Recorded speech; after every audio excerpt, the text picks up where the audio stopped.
All right, wonderful. So we are having our second Coffee House Peace Talk. We've had a few Coffee House meetings, but these ones have been focused on just the Lord drawing us to speak about that which it means to bring about peace, to bring about unity and peace. And today's topic is healing the divide.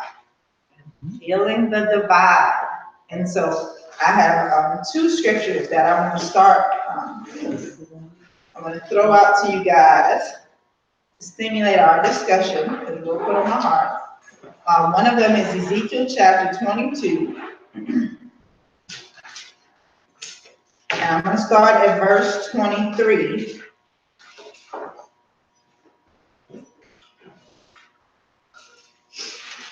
And read to the end of that chapter, which is verse 31. So Ezekiel 22, starting at verse 23. And I'm going to read it in the NIV just because it reads in a way that's a little more familiar to us. And so this is Ezekiel 22, 23 through 31. Again, the word of the Lord came to me. Son of man, say to the land, you are a land that has not been cleansed or rained on in the day of wrath. There is a conspiracy of her princes within her, like a roaring lion tearing its prey. They devour people, take treasures and precious things, and make many widows within her. Her priests do violence to my law and profane my holy things. They do not distinguish between the holy and the common. They teach that there is no difference between the unclean and the clean, and they shut their eyes to keep my Sabbaths, so that I am profaned among them.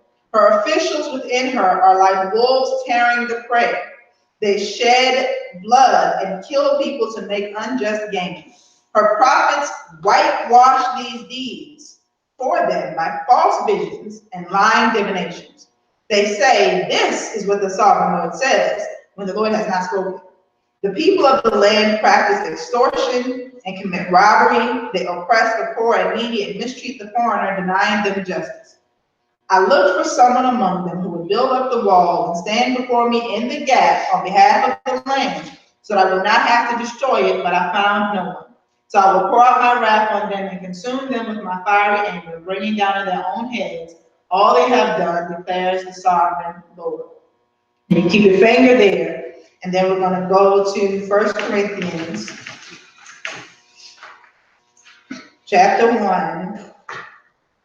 And I'm going to start at verse 10, because again, today we're talking about healing the divide. 1 Corinthians chapter 1, starting at verse 10.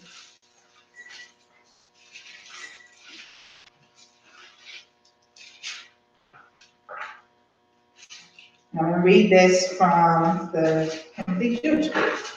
Nevertheless, brothers, I call on you in the name of our Lord Yeshua the Messiah to agree, all of you, in what you say, and not let yourselves remain split into factions, but be restored to having a common mind and a common purpose. For some of Chloe's people have made it known to me, my brothers, that there are quarrels among you. I say this because one of you says, I follow Shaul, as Paul. Others say, I follow Apollos. Another I follow Kepha, as Peter. While still others say, I follow the Messiah. Has the Messiah been split in pieces? Was it Shaul who was put to death on the stake for you? Were you immersed into the name of Shaul?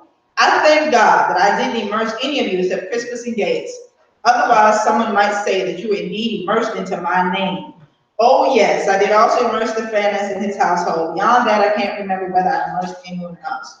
For the Messiah did not send me to immerse, but to proclaim the good news, and to do it without relying on wisdom that consists of mere rhetoric, so as not to rob the Messiah's execution stake of its power.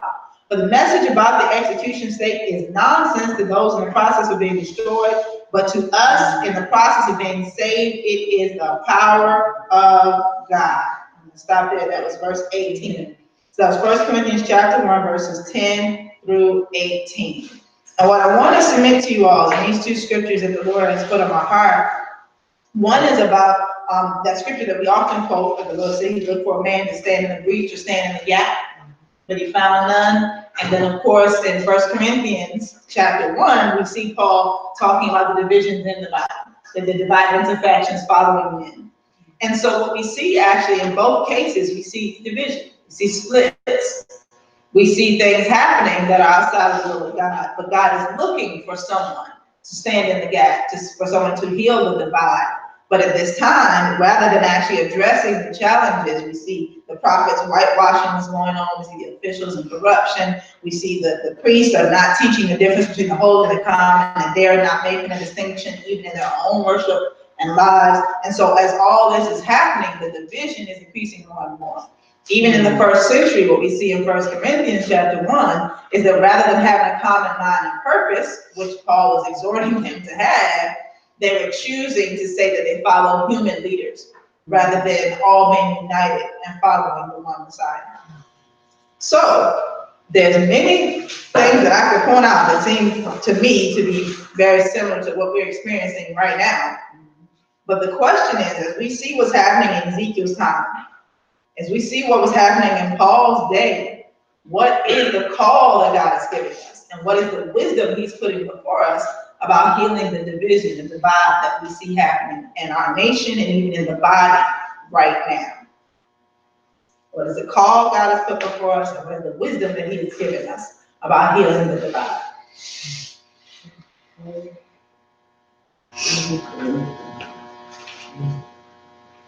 And that's a lot. We can actually break that scripture down like line by line, each one of them, because there's so much happening in it. It's important to note that in Ezekiel chapter 22, the Lord is revealing this because he does not want to have to release the consequences of sin. Like that's not, he doesn't want to do that. He wants people to receive his grace. He wants mercy. He wants love. But he's saying, I can't also turn the blind eye to what's happening. So I need someone to stand in the gap. What does that even look like? Stand in the breach, to stand in the gap.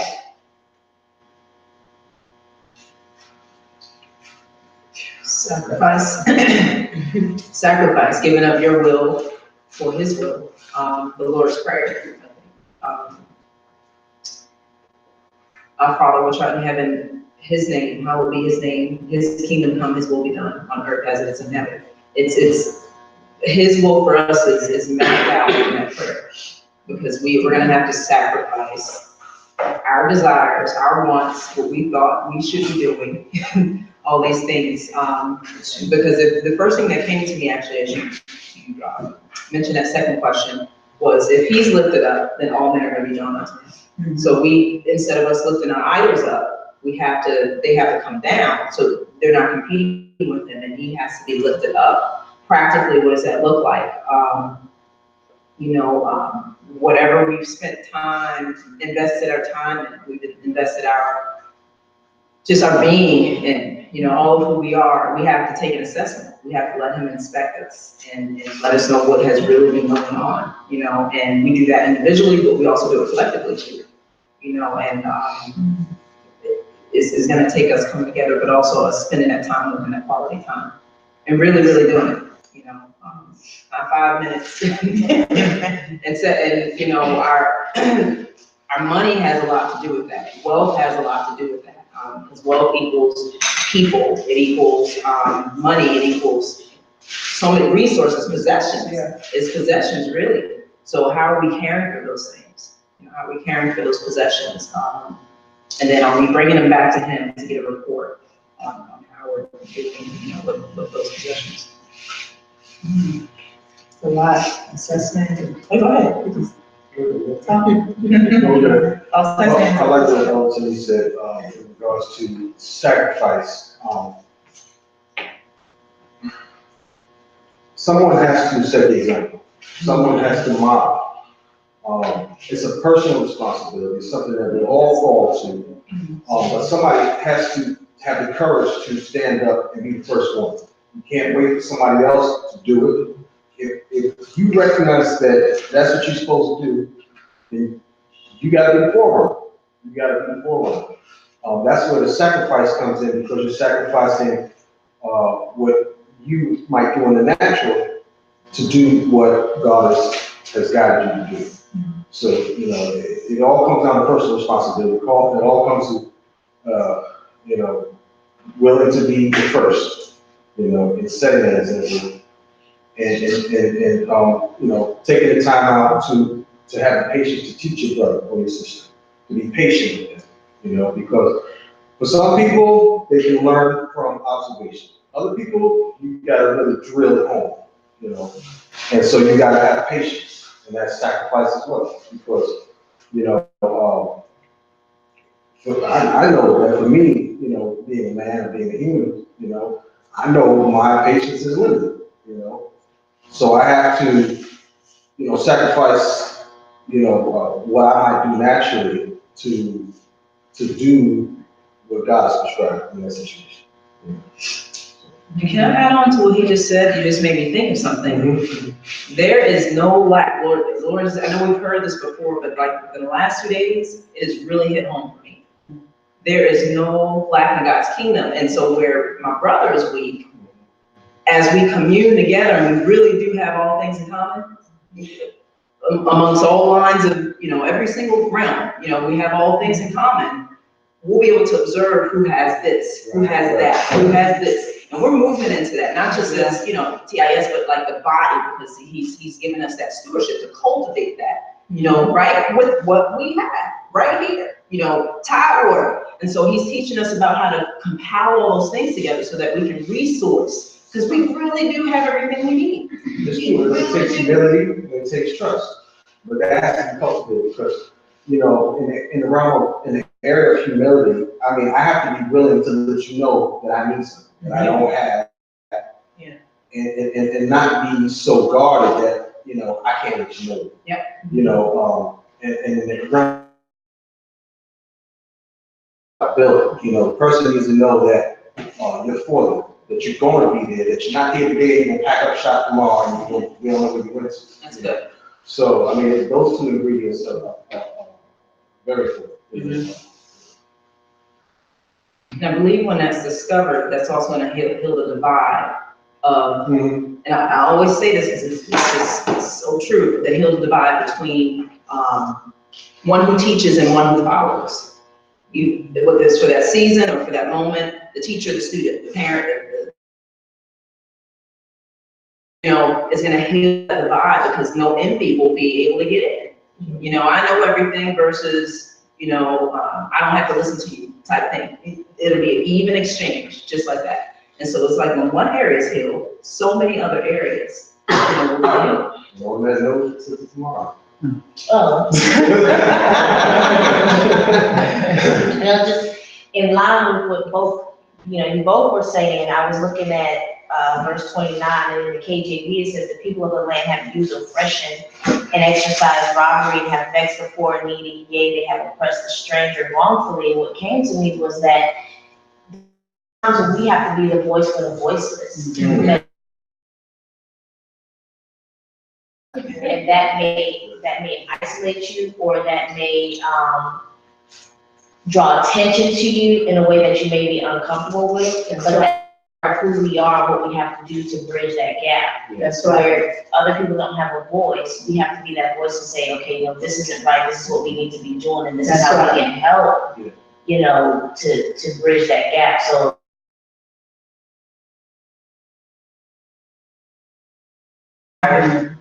You said all of that we you know, standing in the gap and the breach. I stood between the living and the dead. And one of the things that I think that's missing in the body that brings about a divide is a lot of times people are not praying for someone, they're praying on somebody. And so there's a difference to me when you pray for someone, because when I pray for someone, I have compassion and understanding. When you pray about somebody, you typically pray from a perspective of, you know, and condemnation. Because to me, what you're saying, talking about being the voice for the voiceless, that's a form of intercession. You know, and a lot of people, because it's not glamorous, it's not something that you do outwardly, you're not in front of people, you know, you're interceding, you might be on your face wherever God has you praying, you're not getting credit for that. But you're getting credit with God, and He looks for it. He talks about in Scripture, He looks for someone, just like you read in Ezekiel, but there's other places when He looked for someone, a watchman to be upon the wall. He looks for someone to pray and seek His face day and night, not to get the we don't teach about prayer in the sense of that understanding. Everybody wants to come in and do their 5-10 minutes and be done, but to be able to pray, I can say one of the things that I've learned from a long time ago was I was around what they call mothers. They would have you pray. Remember, people pray Friday night to Saturday morning. That's it. There was no sleep. You didn't have no pillow. No, You didn't have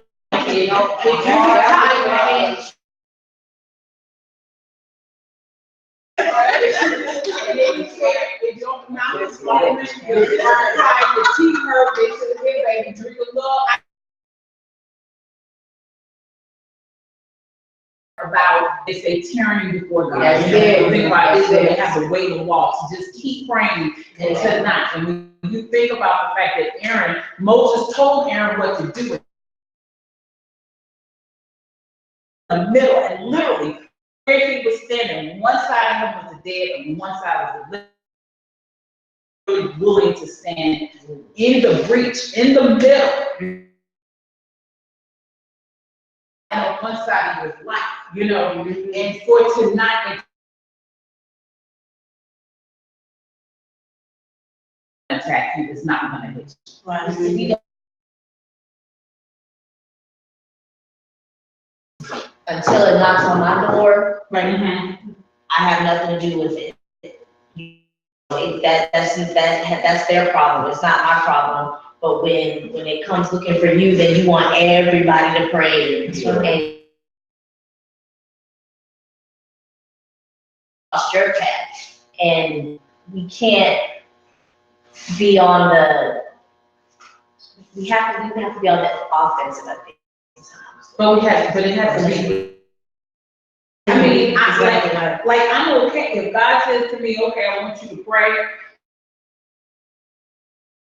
I'm okay with that. He might wake me back up, but I'm okay with that. Right. Whereas someone else who's not comfortable with that, they might say, well, it doesn't. Pray this scripture, okay, read this and do this, and then now I want you to pray. There's a book that was written by a gentleman who he lived, and his whistle went off at a certain time, and that's when they had lunch. He got up and started his day of prayer. He literally had a closet he went into, lay on his face. He took a break. When the whistle went off, he took lunch. But that he literally did 8 hours. And he talks about how God deals with it, but there are not a lot of people who want to pray like that. Story, Moravian Falls, North Carolina, where a count, very well off, that was their job for that area.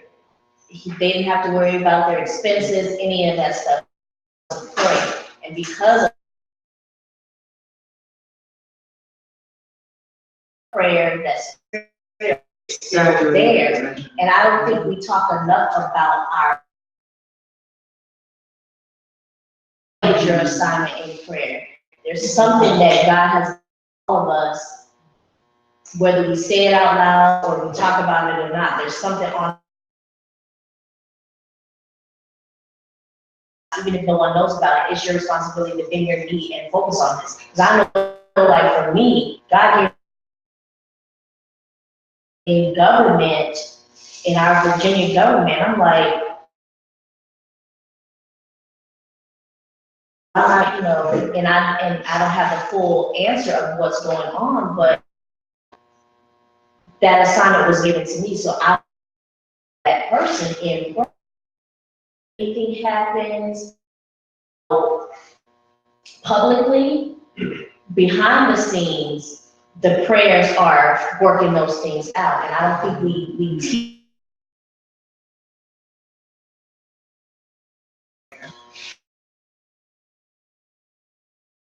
Military, and first thing in my mind is you don't see every watchman, but you know that there is much. You know what I mean? And to go show the gravity of it in the military, you're caught sleeping on watch, you get in a lot of trouble and a lot of sleeping. I think of the three and said, can you not in the garden,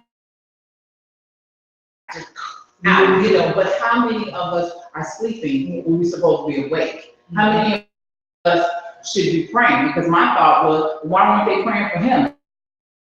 They just saw that, yeah, but they saw it as he's the Messiah. How many pastors, evangelists, people in ministry, people assume that because they're in that prayer, there are a lot, those are the ones who need prayer the most. That's right. Not saying that the Christians don't, but there are a lot of people who assume that because they're in it, not understanding the word, not understanding the pulling or being divided within themselves. And that's another thing that divide, because then you get this mindset that the people who are open or the people who are ministering public pray like this, but then who's praying prayer for what God wants them to do? And that's the other part of the divide. Support.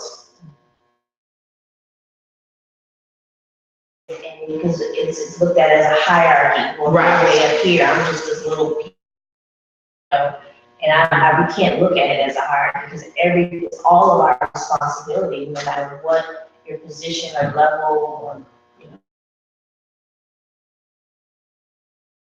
It's all of our responsibility. Just to piggyback on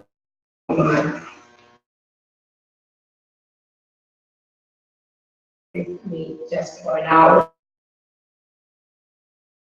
It's willing, but your flesh is weak. Yeah. So it wasn't that it was. So sometimes ourselves in our flesh, and we want to stand in the gap.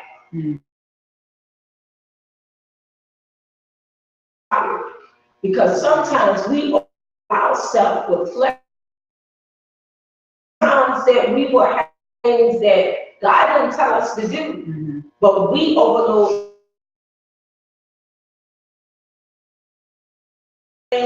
stuff at work, stuff at home. We don't know how to say no. I tell my children, it's a 2-letter word. God say no. Because when at time, because he's calling you for a purpose and a reason. God never changed creation to now. And Ezekiel to the Paul to right now, it still the same. He still wants the same thing. The shifting is happening. The paradigm shift is still. Jesus is on his way back, and everything is falling in place. Whether you pray for an hour or whether you pray for the intensity of the prayer, Paul said Jesus help. He was right there. He was right there, and he pulled him up. Why? Because he needed help right then and there. So it's not whether you pray for an hour that Jesus hears you, or you say 2 words. He's still gonna hear you.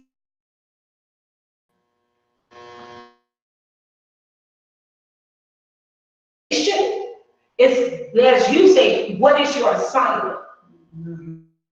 Your assignment, and following that through. And how we need to hear what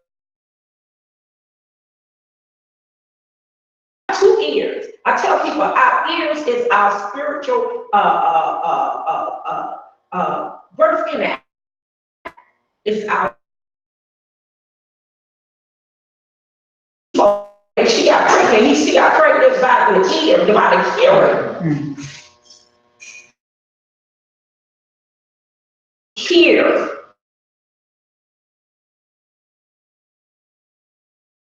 That it will manifest into what he said.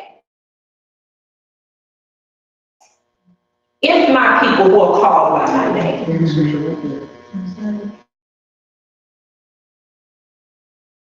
And in the gap. It's not gonna be, return to him void. It's gonna accomplish what it's been sent out to do. We have the power, because when he got up on the third day, he said all power, all authority belongs to me. And he gave it to us. And we do what we have been called to do, and we come together as a people, and that's the way. We are divided as a people, and as long as the enemy can get one another, T.D. Jakes, I heard him say last week, he said Jesus gave the enemy gave Satan a compliment when the Sadducees and the Pharisees told him that, he said he was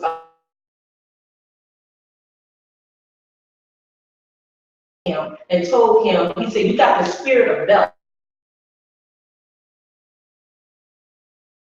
Said, Beelzebub will not cast out his own.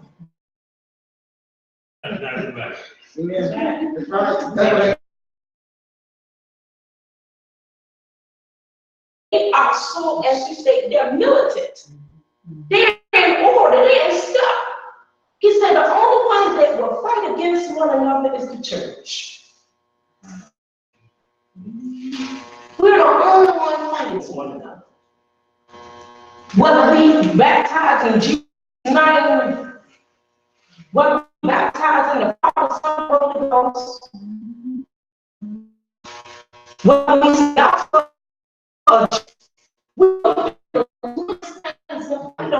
instead of standing there and healing the nation.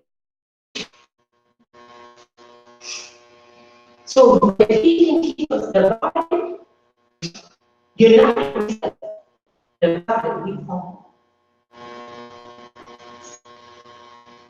So that's that's how, if we can come together, if our people come together, he gave us hands. He gave us the answer. It's in here. Everything we did.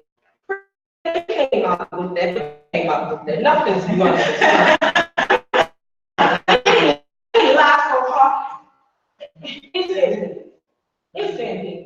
Everything we need is in here. The answer has always been in here. We just need to come together as the body of Christ and do the word of God. I was saying, we do come together. One day a year, National Day of Prayer. That we pick. But I just wanted to mention that we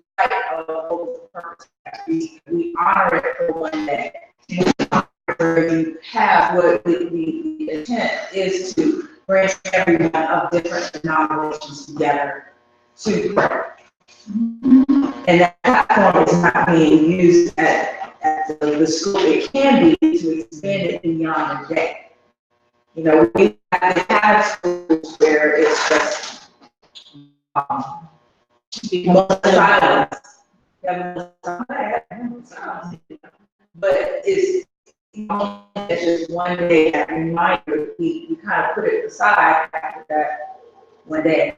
Everything we do to bring denominations together, you know, we do it at different city council halls and things of that sort. So that's the only day that really see God in those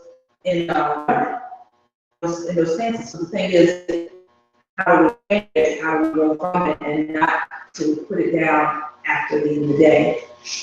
Well, I would say to you, is being on a lot of those committees, is the challenge that the reason doesn't become bigger than it is. It does not come what wants it to come. Is because we run us to that You don't see that, but there are people who have been disinvited. There are people who have been told you can't do like this, you can't pray like this, you can't worship like this, you can't like that. Each year is more and more mess. And I'm just talking about, and so, you don't see that and become forward, but it's all back there. And so then the next year, this one was offended, then back, this one was asked not to come back. This one is upset that they didn't get to speak. I'm not even joking. And all the same things that we're talking about. And so you can't build any function with it. You can't build anything on that. And so the challenge is, this is what I've been taking me, is to not even concern myself with trying to unite the whole body, but to look for other people who are interested in the sacrifice and the intimacy, the praying as long as God says, and doing the assignment. Because I want to have everybody. You got to compromise and go to a standard so they all come in, and then some come in and they all the other ones in. You see, if you believe in unity, if you believe in the Bible, you believe in doing those things, if you're spending time with Him, without against all this, well, the flesh rises up, because I haven't been here in a minute. I've been feeding my flesh. So now when I come for you, I'm fleshy. But if I've been spending that time, that you can get it. You can pray as much, you can get it. Quick prayer, because you haven't done it. You haven't been.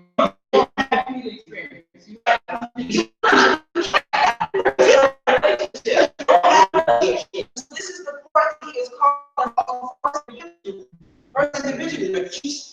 And okay, but I got it earlier today. But I waited 15, 20 minutes for my head. Okay, you're for that. But each one of us do that. No, we gotta do it. Each one of us is doing yesterday. I gotta do what I gotta do.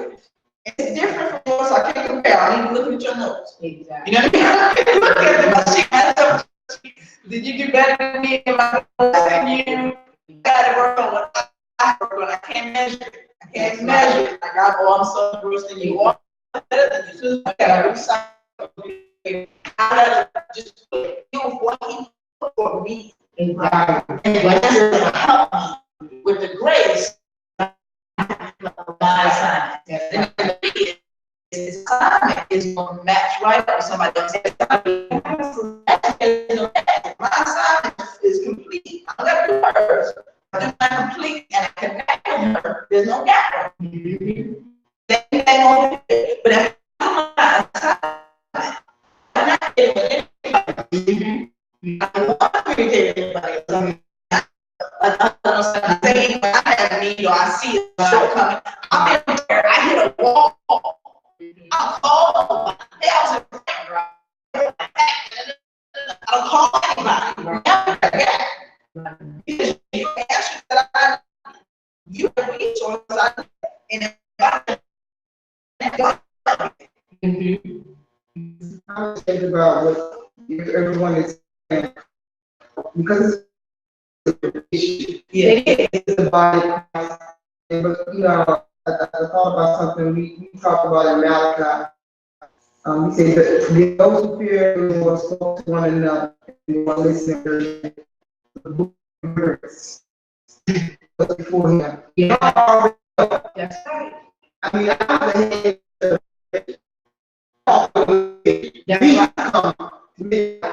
come on. I've got so much resistance. That's right. That's right.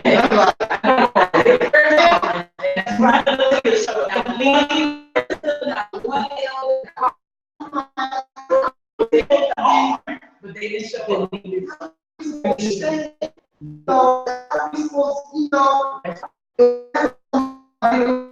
everybody, he said you got to that's it. Spirit feel one thing. Yeah.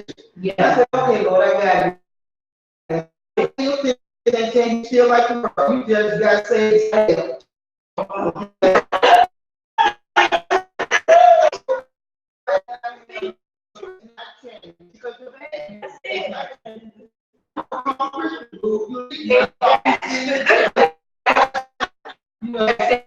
He told me they are called Christians. And they're spiritual. And he said, don't shoot me. But I spend time with me. And I'm the one I'm going to use.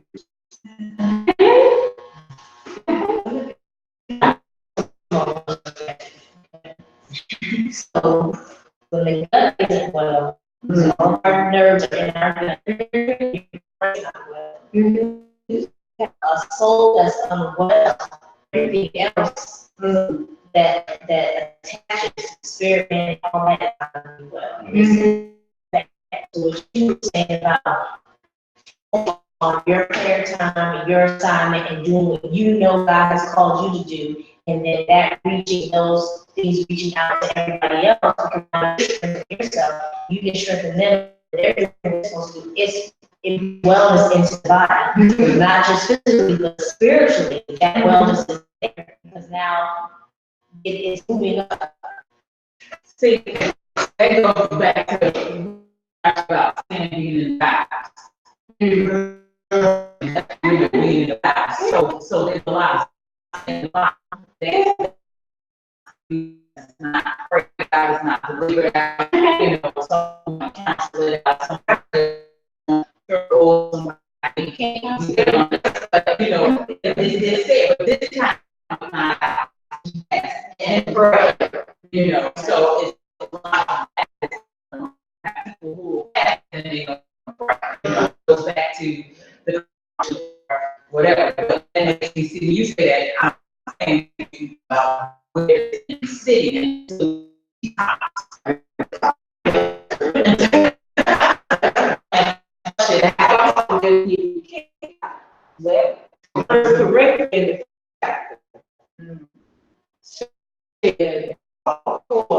Paul sent a letter.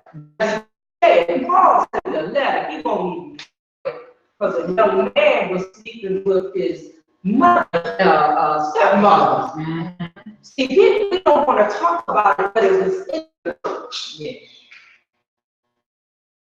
And Paul sent a letter, and he said, a man sleep with his stepmother, his father's wife. And y'all don't think about it, you're talking about it, you just say, kick him out. He said, when I say don't hang out, don't do this, don't do that. He's not talking about the unsaved. He's not talking about the elite. He's not talking about the elite. He's not talking about the ones that intend in the house, practicing the sin. Not the ones that slip and, because we all over. I'm talking about the ones that continue. I'm going to kick them out so that the enemy and then they come to themselves, straighten themselves up. Then those can receive the sister back to women. Then you can receive back. But if you don't kick them out, if you just continue to let them sit like that, it's gonna affect the body. It's gonna affect the body. And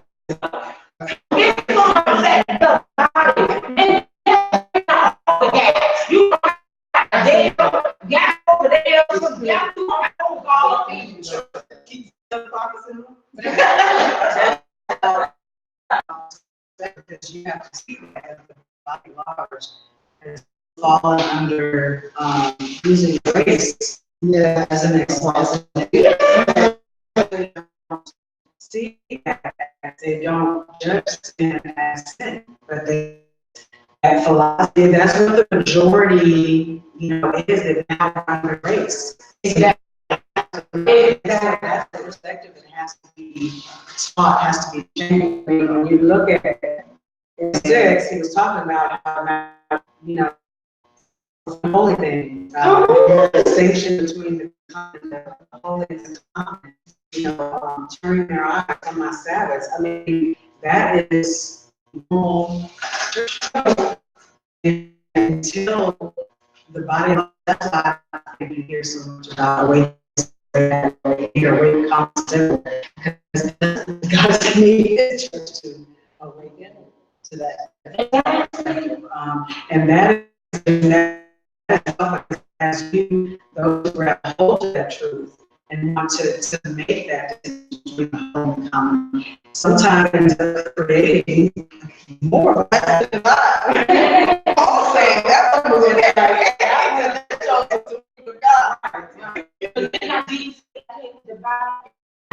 He said, I came to the mother against the door. He said, I come to divide. I came to divide.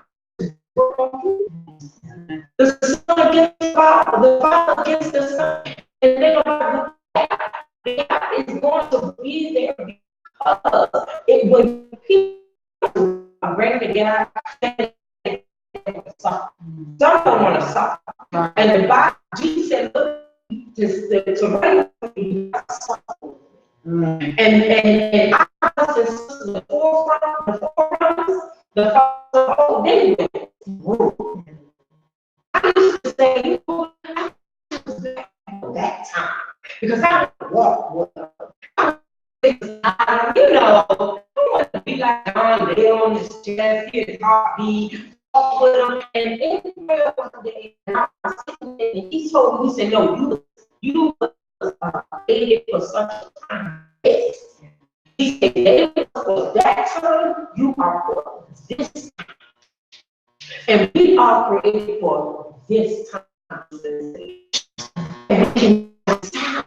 Because we can stop. They like they got oil.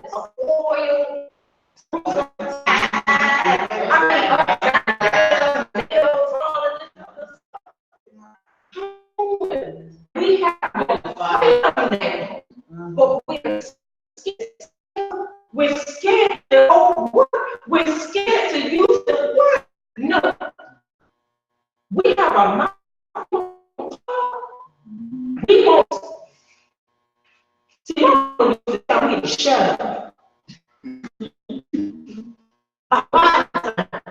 Next thing you know, talk. You because now it's time because and stuff is going on. It's time. It's time for the church to be resurrected. Jesus is not dead. And Jesus was one time. And all. The church to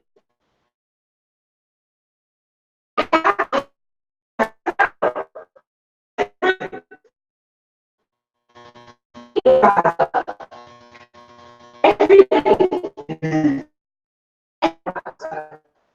I think you said the answer earlier, you said the ear is like now. And so here, our Savior, and say, follow me, I'm the shepherd. If we stop following him because we say, you don't like how you know, I suppose you will look, you know, during this late journey, we gotta follow him. That's when the other shepherd comes in. He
Eventually, it looks like blue.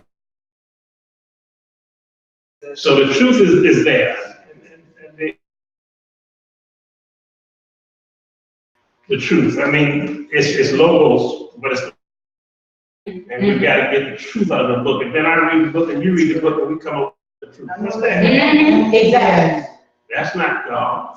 Exactly. So we've got to hear from God, and until we hear from God, the truth is what we think. And you know, it's the Bible. I'm going to separate from you until I learn the truth. Exactly. You're going to separate from me until we hear the same truth. Yes. And until to us, we can do different things. But God is one. He says, I am truth. That's what it said. And the spirit of God is truth. So, where it's not me, it's not what I think, it's not how I feel. Come on. It's not what they told me. My mama told me, well, your mama didn't know. Exactly. Tell you what she knew.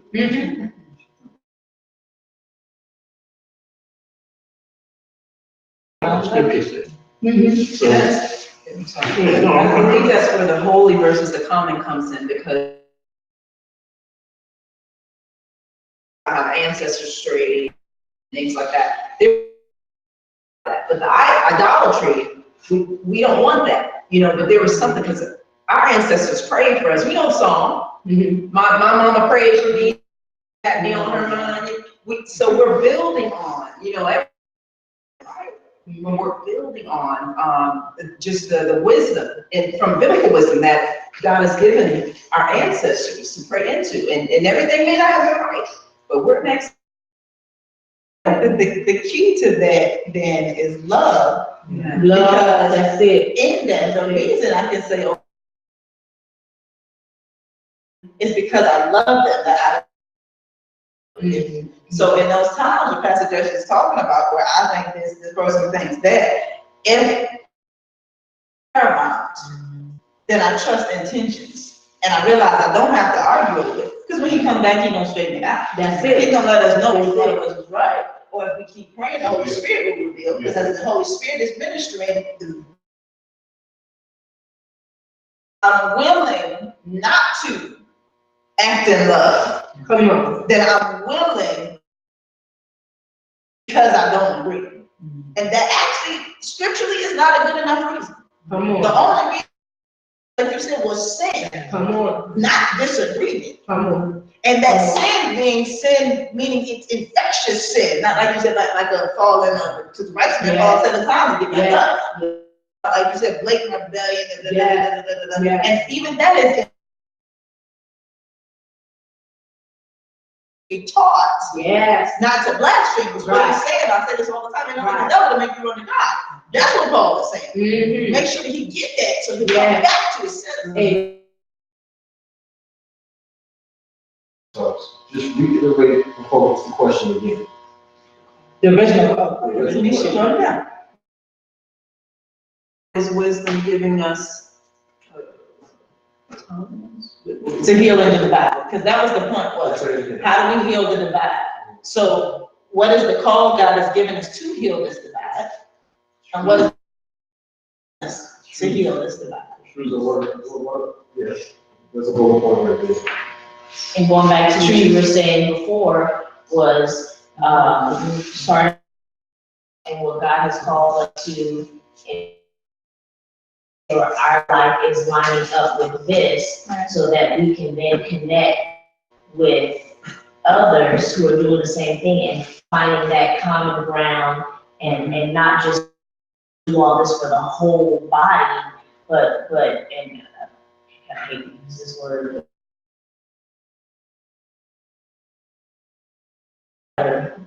on that common, purpose. But then even the ones who don't necessarily see eye to eye, know, still being kind, still being gentle, still not being boastful, not keeping a record of their wrongs, not keeping like that 1 Corinthians 15 on love. And finding something to appreciate. Because the Lord has just made that very clear to me. When someone rubs you the wrong way, a lot of times it's personal preference. Like they just annoy me, I like what they do, I like how they do, I like what they say. But if the question he gave me is show me why you love them. Yeah. And that has happened in ministry. People just, oh Lord, I can't do that person no more. You show me. Because the truth is really narrow as it may seem. Yeah. Truth is not really as narrow as it may seem. With all different kinds of, not only backgrounds, but all different kind of DNA. So truth becomes broad, and he says, we are judged on our faith and what we believe. So what we believe is the truth that we see, or we feel, or we, it's truth to me. She taught me what she knew. Yeah, to her it was truth. But it was out of love, and to him it was truth. And God refines. The Spirit of God refines.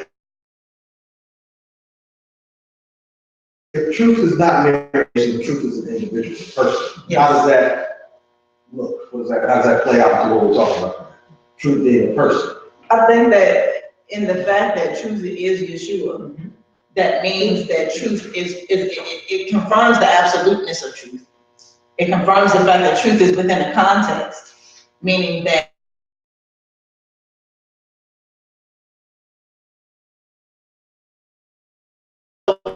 he brings us into context, he brings us into his perspective, he brings us into his culture.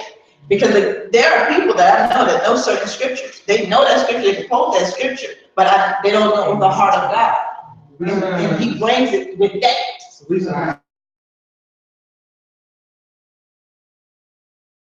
The way, as leaders, we're to model, and if Yeshua being the head is the truth, then we model after his example. Right. But everything that everybody has said has confirmed. Everything that I've heard everybody, the idea, that is the way to go about it is I think the Pastor Jesse might have said, I can't remember who said it, but when we're focused on Yeshua, we're focused on him, and he is the and then we're setting right now. What emanates from us, Yeshua said, if you've seen me, you've seen the Father.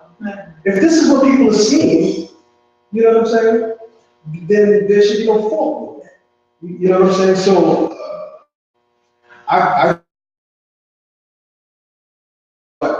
really what it boils down to is that if each individual is taking personal accountability to do as best as we can, as he empowers us to do that, that we will be level of our understanding. That I've seen in the body with that very thing is the fact that, and this is what, honestly, everything y'all saying brings me back to yesterday. and the burnt offerings and all, everything keeps going back there, is that idolatry, and we've not touched. And idolatry is to make a God according to the image you want to make them. So we have even taken Yeshua and made him what we wanted him.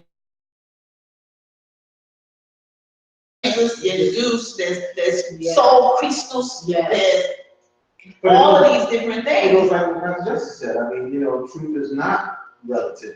There is truth. Right. But what you're saying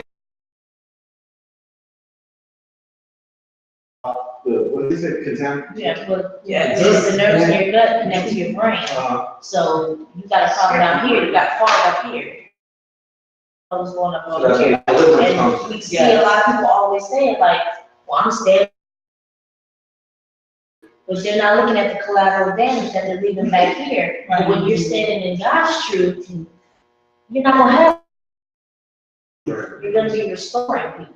Exactly. And that, the fruit will show you if it's really Yeshua, or Right. even if you're coming onto us, you know. But we're getting, as we're getting closer to his truth,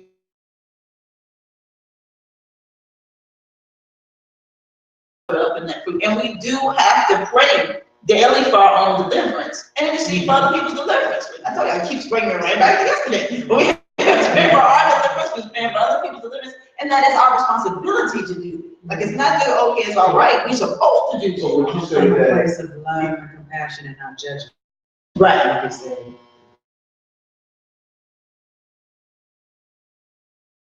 oh, what? It's like, it's the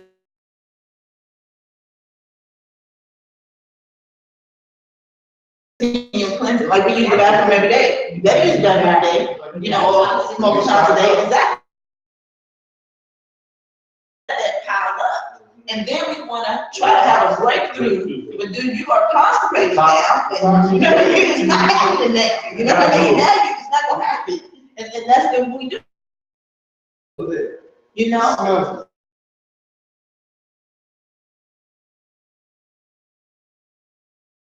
I heard you mention judgment, I think you mentioned it too. If you dig deeper and deeper and deeper into the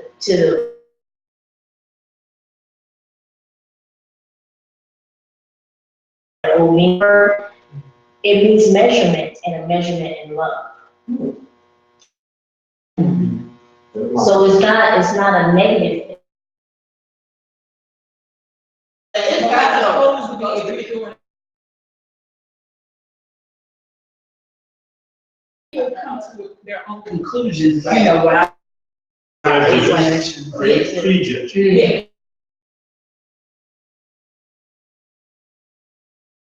It made me think about how a lot of congregations become their own body. Yeah. And that they're parts Of the of the body. body. Yeah. Right, but you know, Not body, come right. but this is where you have, you know, denominations and so on, so that body, like you were saying, this is the figurine or the image that I have, and your image doesn't fit. And then I've seen, when I was part of another church, sections. You had this group over here that followed this bishop, and you had don't mix with this bishop. That way, I've seen that too. Yeah, so you know, it just how my own experience, where when I talk about truth, then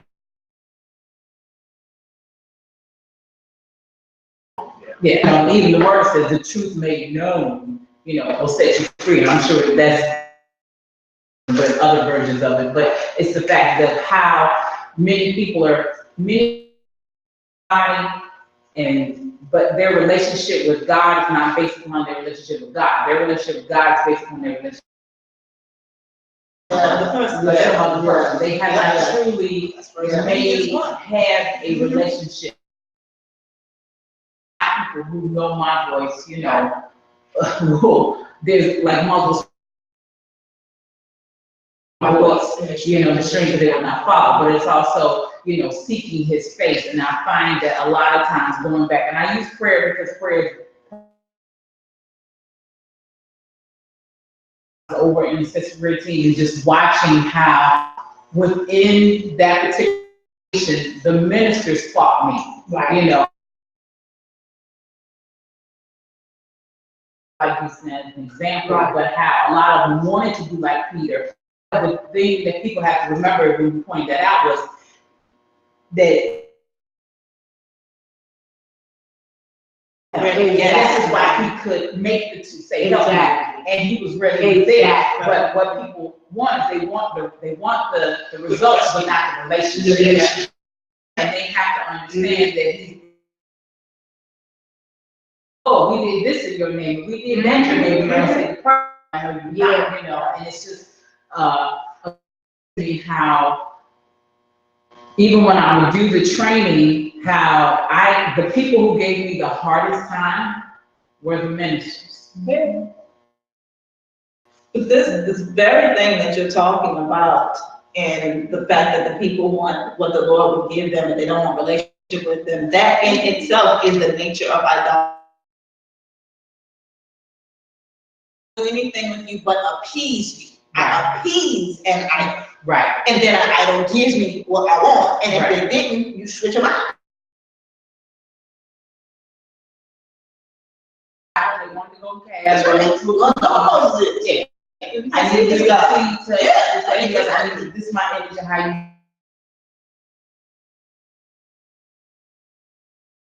Right worship. This is how I believe in God, and God. That system that is a faulty, simple, demonic system, so he doesn't respond to. And so we've got to then learn how to really worship. We gotta seek him and he'll teach us.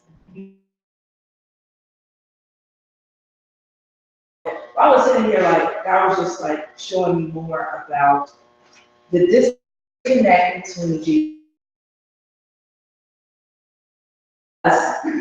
We learn so much about what Paul is saying for the church that we look at it for the instruction and not seeing Jesus, Yeshua, is where that quarrel comes from.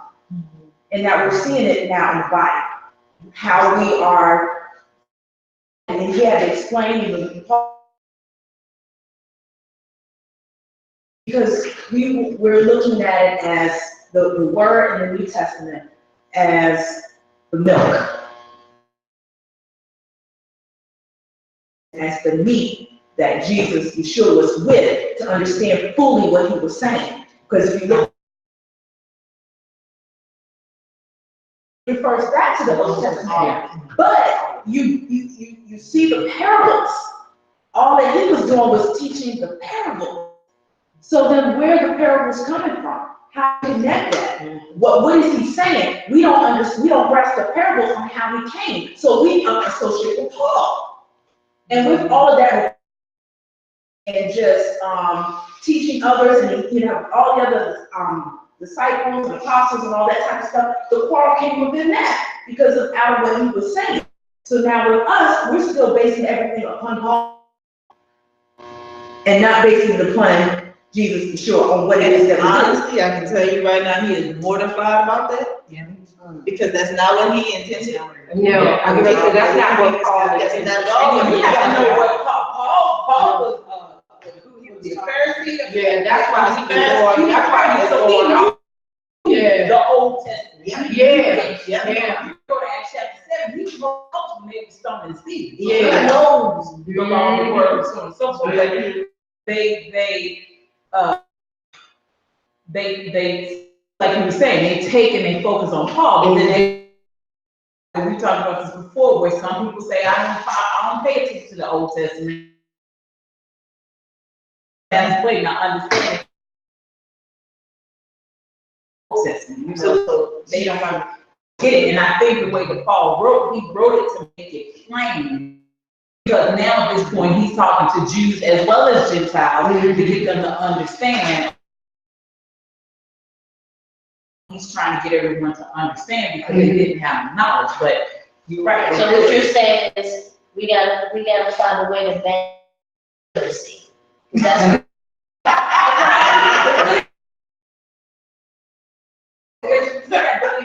like always, if you think about it, all people always say that Paul wrote 2/3 of what others do. You know, type of thing, like compared to everything. But if you look at what Yeshua was saying, compared to what as far as the church these days, we relate a lot with Paul God. even said, don't look at me. But And Peter said, Paul is misinterpreted, like much of the rest. because Paul always send it back to Jesus. Right, he always put it. People will put things, and you can have a gift, they'll tag you. They will, before you've been there 2 weeks, they'll tag you an evangelist, just you knocked on 2 doors and people will put stuff. Oh, and he did. What he did because he grabbed it. When you went,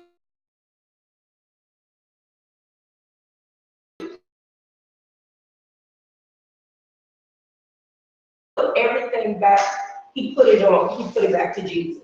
And that's why he was so angry with them. He even told, who bewitched you? That's right. What? You should be, I trust you, you was on me. Now you talking like you on milk. That's right. When he got trained,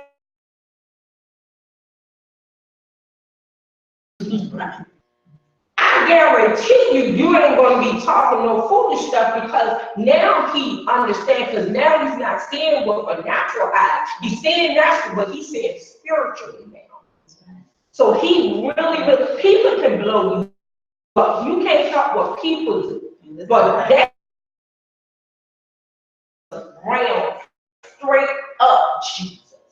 He loved him. When he was in, he was still talking. He was still saying, look, do this, do that. And be put to death. But that, even that, people venerate him. Yeah. People also talk terrible about him, just showing that she's a this, she's a da-da-da, because it's not about him. The reality is this scripture, it's all scripture. We've got to learn from it, we've got to listen to the Holy Spirit, and we've got to apply it to our lives and grow every single day. Else. Yes. Even if you hear from God for yourself, there's stuff you. So there's something you're gonna need. We see a part of it. Yes. Part. We see it. And they got it in the right. And they got it with the right heart. And they can speak that thing to you humble enough to hear. And the reality is, actually, go back to the original question, that's what the body's supposed to be doing for the world. Yes. The reason we can't do it is because all this other stuff we're dealing with internally. Yes. This is what we're supposed to be doing, illuminating truth to those who the scripture. You sure gave the purpose because it's relating to everyday life. It's like, you don't have to give you Torah and this. You understand what I mean? So you know, Philip stands by the carrot of the Ethiopian. Because he's able to connect with not like him from a whole different background. Yeah. And not where he is and his level of understanding, but he's like, I can feel your heart right now, and God wants me to talk to you. But if I'm still stuck on you, I can't shed light to. And darkness and the body is sucking up life. Yes. We're supposed to be giving life, and we give up life.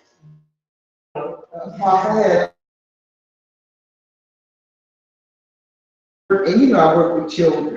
And this is so funny. And but it was the word of God. I was having trouble with this. And I said, Lord, you know, give me wisdom, God, to minister to this boy. He said, tell him he's in the book. Amen. In the book. And this kid kid got excited. My son makes a glad father. A foolish son brings grief to his mother. And I said, son, you're bringing grief to your mother. He was like, oh my God. I said, I told you in the book. You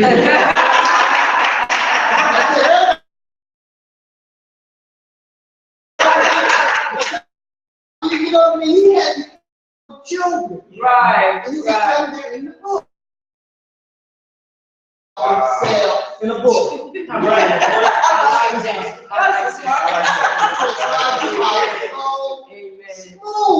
mean? I heard the person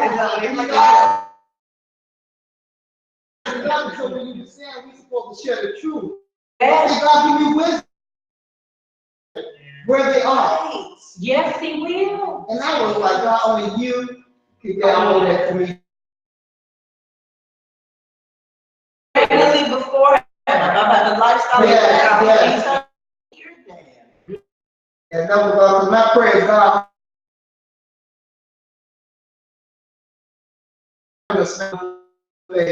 And just give me wisdom.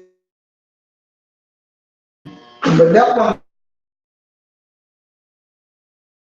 I said, That is. I'm the son that makes his father proud. But look at how God can give you that. I said, you gotta get it together, bro. You gotta get it together so you can make it proud. I just gotta say this, beware. Take us off the path, things that the enemy will present to us that glitter. He knows what you want, he knows what's in your heart, what you entice you with those things. It seems like a good thing.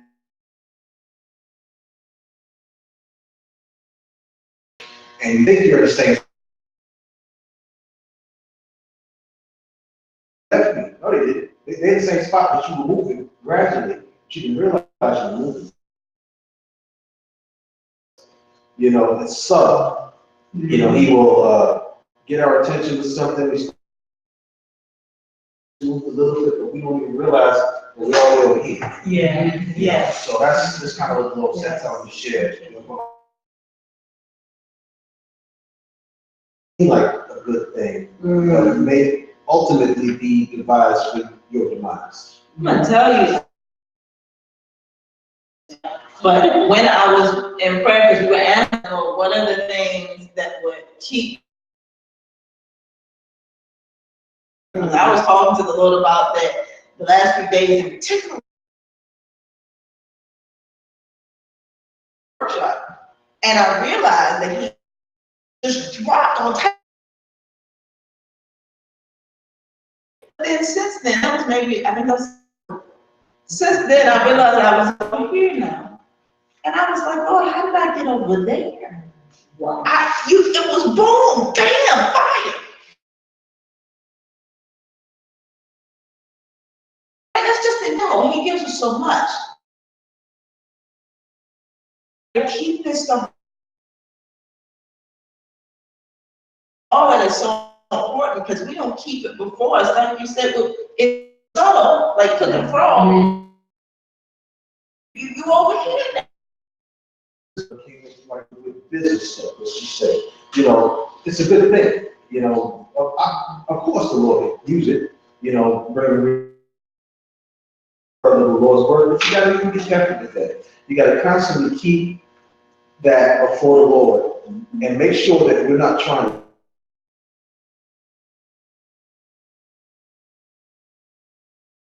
small step, I see. Make sure that the Lord didn't get to. You gotta be very careful because them inches will add up. You'd be like, well, you follow me here, but after that, That's exactly what you're talking about.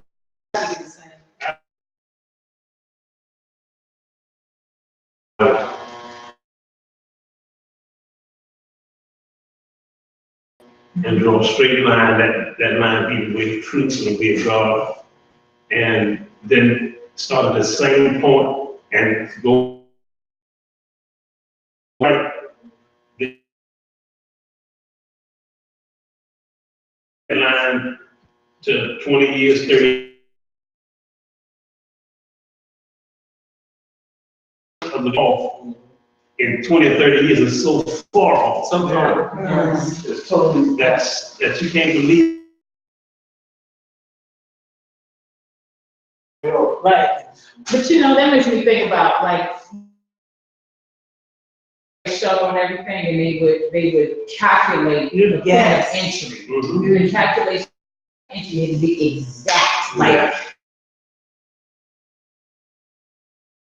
And we're gonna give you this radius around it, but it had to be calculated exactly, you know, and if they didn't, it was gonna cause them.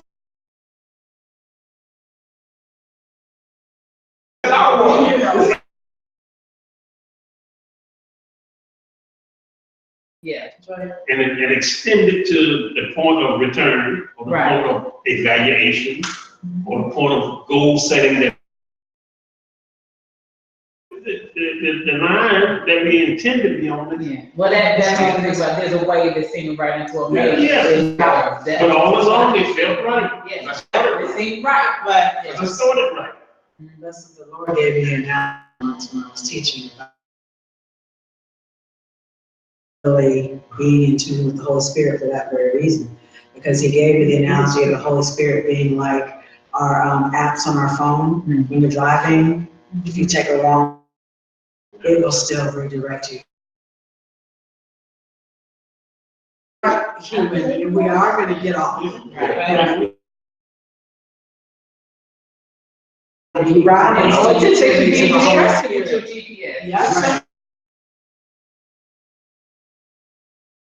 Reroute, you know what I mean? It will always reroute us, and the Holy Spirit will do the same thing. And you have to face it. Yes. if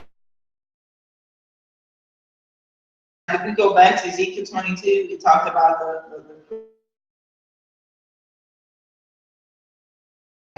making no difference between the holy and the common. I have to care about the absolute truth, which means care. And he sends the I follow you. You can't ignore it, especially if you don't care. Truth, and it doesn't. Or if you think you know where you're going. You think, no, I've done that. I've done it wrong. I've done that.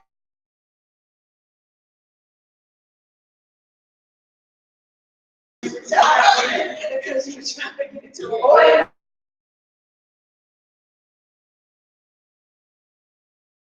It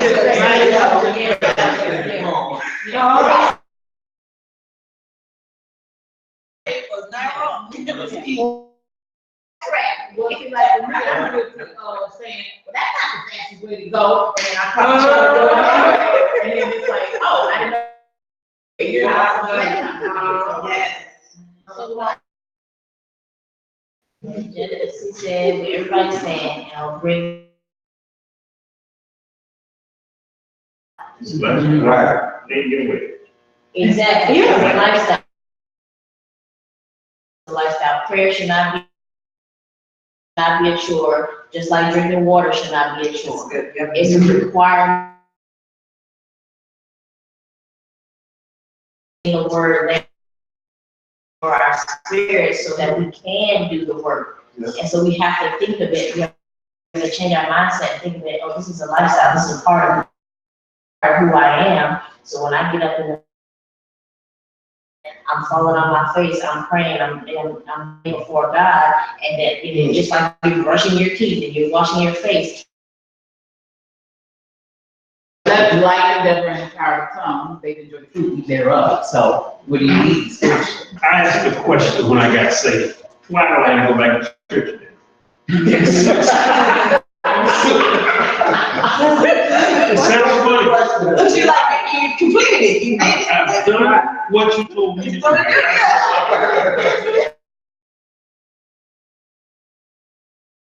How does it sound to people sometimes now? It sounds silly. Wow. And this is what we're teaching children, this is what we're teaching people, this is what we're evangelizing, it's saying. No. It's nowhere near what we're about. Right. Yeah. And if you do not keep that,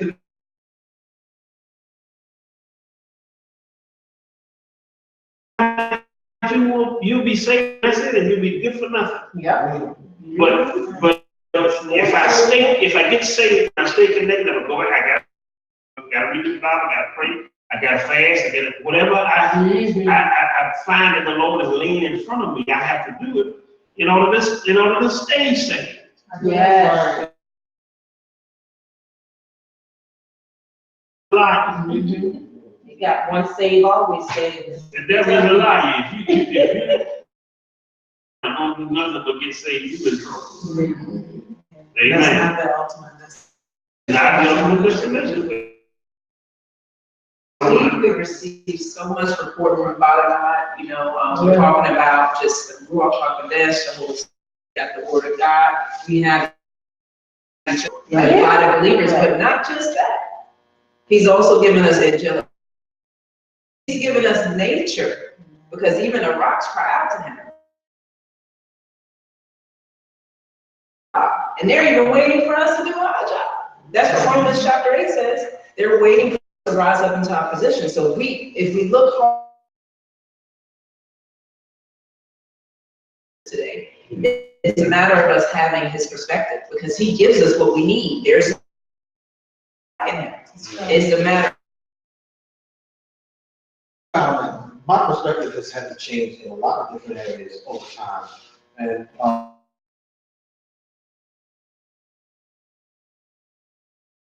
I hear that ultimate chipper guy saying, no, we get to. You don't have to. Oh, yeah. That's a whole different perspective.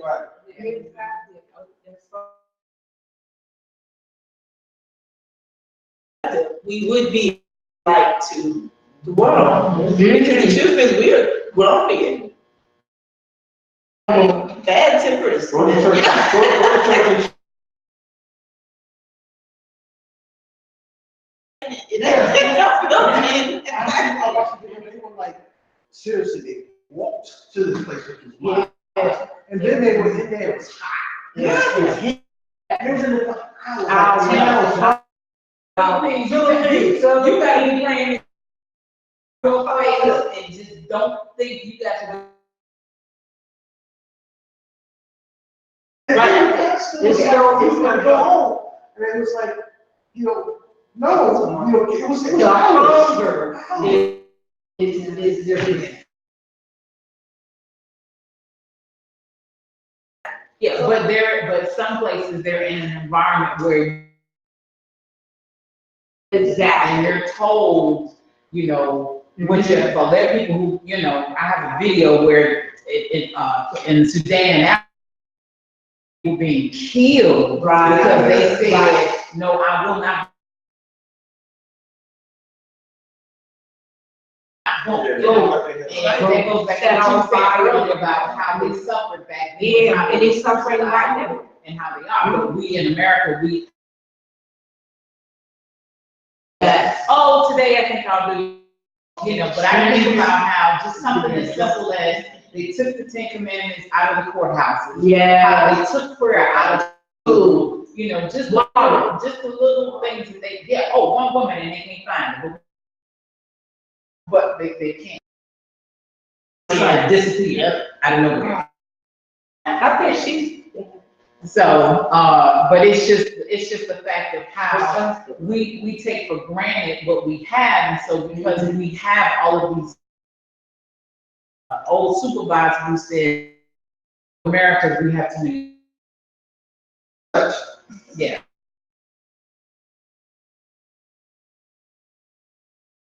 Like you said, well, what's wrong? I can still worship God and have my idolatrous ways,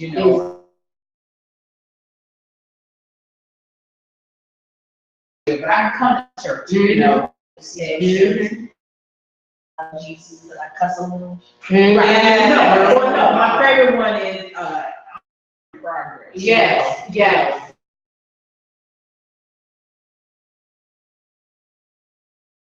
Took that from is a comedian. I know exactly, that whole Same exact. you know, And his outlet preached at their church. He knows better what he would choose to do. And we, as the body of Christ, has allowed that. So many, my saved sisters and brothers have pulled on. Yes, I said, I'm sick of that.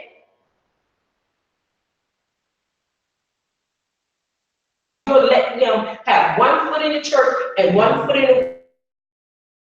You're like, you stealing. You're saying, it's okay, it's good, because he ain't finished with him yet. No, you send that man right there. You're telling him it's okay to live that way. Of that. His aunt is praying for him to get out of that. And you just, of Christ, supposed to be doing more towards him. We're supposed to, instead of giving him a stage to continue to do the stuff that he's doing. But we got pastors and leaders that. So it's really like. Yeah, what do you mean? And this is the challenge of That, if we are watered down and we're lukewarm.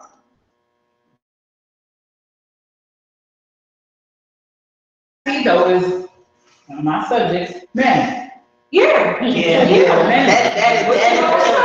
That Well, in some exceptions, yes.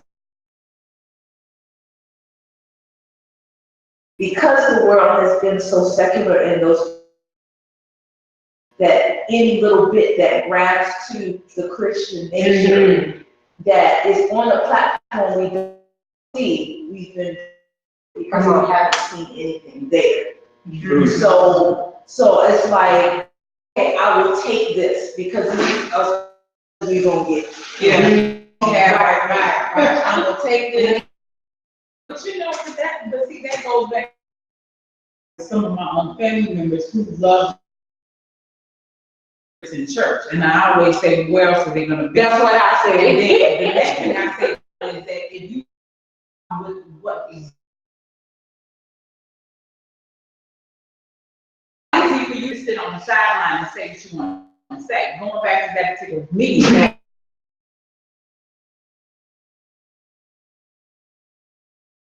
Did. He decided to take it, and because of the response, for man's sake, he defiled it and turned it into something else. That's why he didn't get invited back. Come on.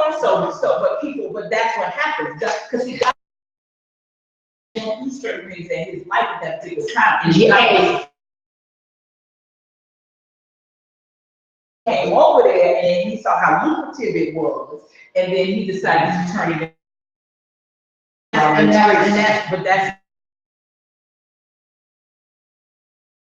That's women all day. We need examples we need examples.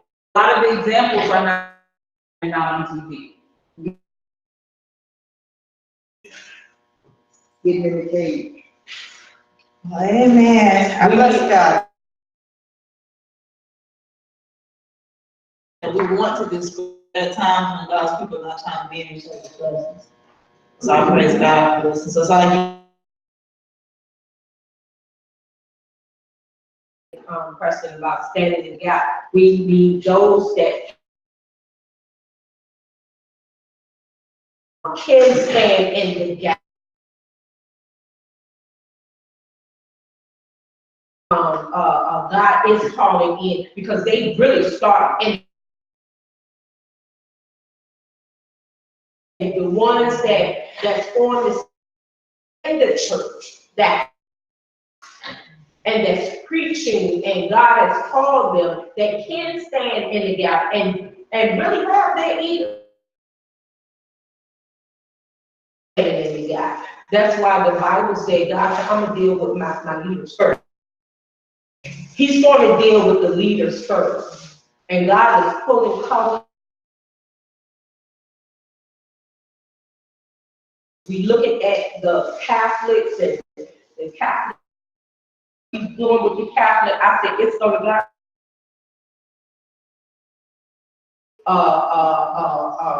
Baptist is not just gonna hit one. God is just.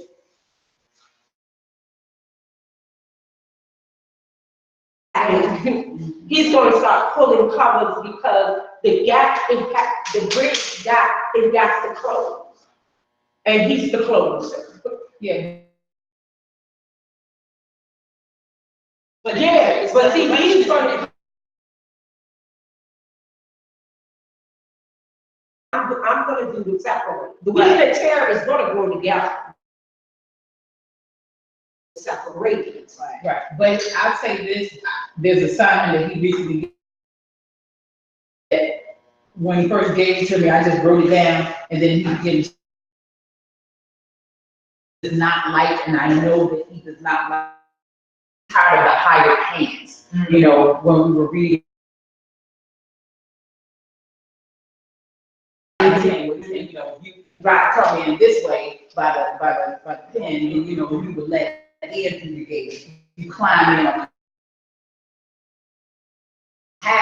We have people who are higher hands, and so that's why they can, like you, Pastor Jesse saying, can choose to make up their own truth and have their truth being relative versus absolute. But that's one of the things that I know he has showed me, is that the higher hands, is too many higher hands that appear to be like they are. Got too many uncles and that's The blessing though is that he's restoring your apostolic.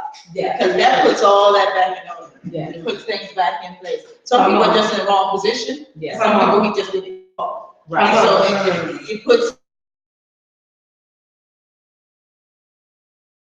levels. Yeah. But each one of us, let us take it seriously that he's doing something in us as something in you, he's doing something in me. I gotta continue the work, complete the work, and then I've got to be useful, because all the things that burn me up, that's what I'm called to pray about. All those things that God to even action around with the right. All out, I'm seeing so that I will seek him about it. And so as the season comes, we're in the season now, it's quickly.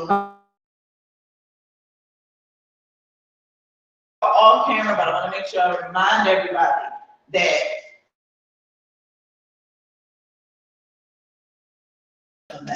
Man, I told you, 10 years ago. work a long time. That's God. Okay, well, it's been a long time. A prescription for deliverance. Then he brought the deliverance teaching back up as well, because as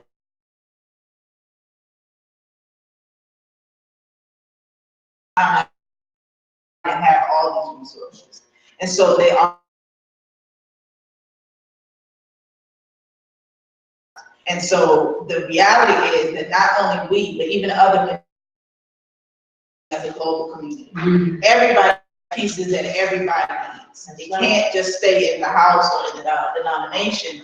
There's pieces that other ministries need. And so let us come,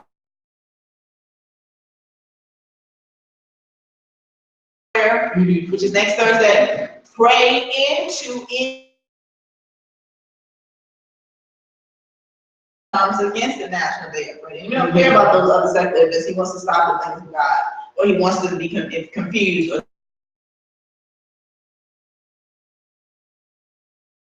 Hey, pray into that day now. Pray for all the leaders, because they're happening, those events are happening all over the country. Pray for all the leaders, all the speakers, everybody involved, all the intercessors at the door, all the ushers, all the hosts. God will keep that fire going. So we need to be praying into it, so that he can be glorified, so that he can be what he wants it to be, and that it would not just be a day, like Kanisha was saying, but that we would, especially after coming off these feast days, we got a lot of fire. And so we pray that God just continue to kindle that fire. So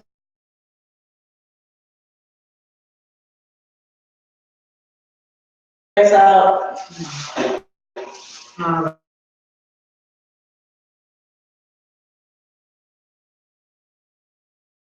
yes, we thank you, Father, that you would just continue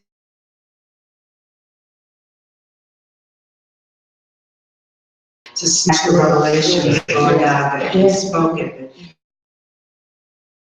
you planted deeply in our hearts, Lord God. Continue to minister to us and bring even greater revelation to us that would bring that you are all in all, that you are the Alpha in our lives individually as well as collectively. We thank you, Lord God, for the body of Messiah. We thank you, Lord God, that it is your to come together as one, Lord God, that you desire for there to be a distinction between the holy and the common. You desire and for lives to be expressed.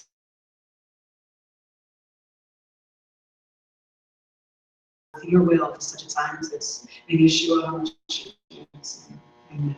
Amen.